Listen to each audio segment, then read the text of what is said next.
Hi అండి, అందరికీ నమస్కారం. Welcome to Shahnaz cooking style.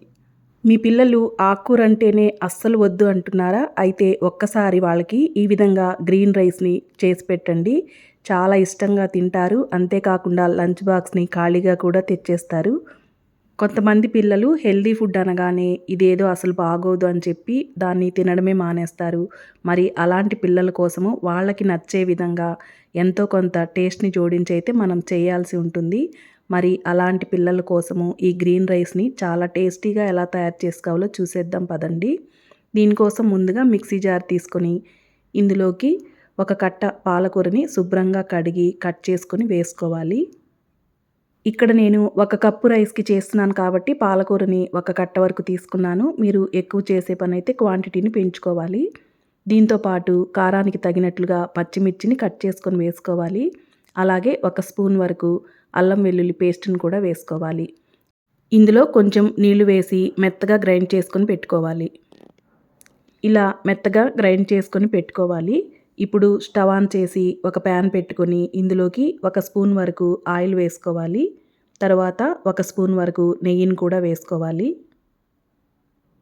ఇప్పుడు ఇందులో 1 ఇంచు వరకు దాల్చిన చెక్క, 2 లవంగాలు, అలాగే ఒక యాలకుని వేసుకోవాలి. ఇవి కొంచెం ఫ్రై అయిన తర్వాత ఇందులోకి ఒక మీడియం సైజు ఉల్లిపాయని చిన్న ముక్కలుగా కట్ చేసుకొని వేసుకోవాలి. ఉల్లిపాయలు కొంచెం మెత్తబడేంత వరకు ఫ్రై చేసుకోవాలి. ఉల్లిపాయలు కొంచెం ఫ్రై అయిన తర్వాత ఇందులోకి పావు టీ స్పూన్ వరకు పసుపు, అలాగే కొద్దిగా కారం వేసుకోవాలి. ఆల్రెడీ మనం పచ్చిమిర్చి వేసాం కాబట్టి కారం కొద్దిగా చూసి వేసుకోవాలి. దీంతో పాటు రుచికి తగినంత ఉప్పు కూడా వేసుకొని ఒకసారి వీటన్నిటిని మిక్స్ చేసుకోవాలి.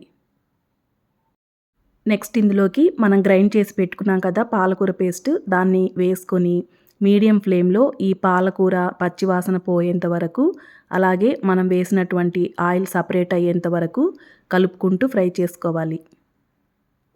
పాలకూరని ఖచ్చితంగా పచ్చివాసన పోయేంత వరకు ఫ్రై చేసుకోవాలి. ఇలా పాలకూర చక్కగా ఉడికిన తర్వాత ఇలా ఆయిల్ అనేది సపరేట్ అయిపోతుంది. ఇప్పుడు ఇందులోకి ఒక హాఫ్ స్పూన్ వరకు జీలకర్రని వేసుకోవాలి. అలాగే హాఫ్ స్పూన్ వరకు ధనియాల పొడిని కూడా వేసుకోవాలి. ఒకవేళ ఈ రైస్ బాగా ఘాటుగా కావాలి అనుకుంటే కొంచెం గరం మసాలా కూడా వేసుకోవచ్చు. నేనైతే ఆల్రెడీ ముందు మసాలా దినుసులు వేశాను కాబట్టి వేయలేదు. ఇప్పుడు ఇందులోకి వండినటువంటి అన్నాన్ని 1 కప్పు వరకు తీసుకొని ఇందులో వేసుకోవాలి. ఇప్పుడు అన్నం మొత్తము ఈ పాలకూర పేస్ట్లోకి బాగా కలిసే విధంగా మిక్స్ చేసుకోవాలి. ఇప్పుడు చివరగా ఇందులోకి వేయించినటువంటి జీడిపప్పుని కొద్దిగా వేసుకుంటే టేస్ట్ అనేది ఇంకా సూపర్గా ఉంటుంది.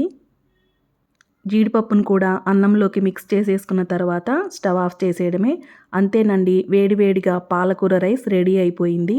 చాలా టేస్ట్గా ఉంటుంది. ఒకసారి మీరు కూడా తప్పకుండా ట్రై చేయండి. మరి చివరగా వీడియో ముగించే ముందు ఈ వీడియో మీరు ఇంతవరకు చూసుంటే మీకు కనుక నచ్చితే ఒక లైక్ చేయండి. నా ఛానల్ని తప్పకుండా సబ్స్క్రైబ్ చేసుకోండి. మరొక మంచి వీడియోతో మళ్ళీ కలుద్దాం. Thanks for watching. బాయ్.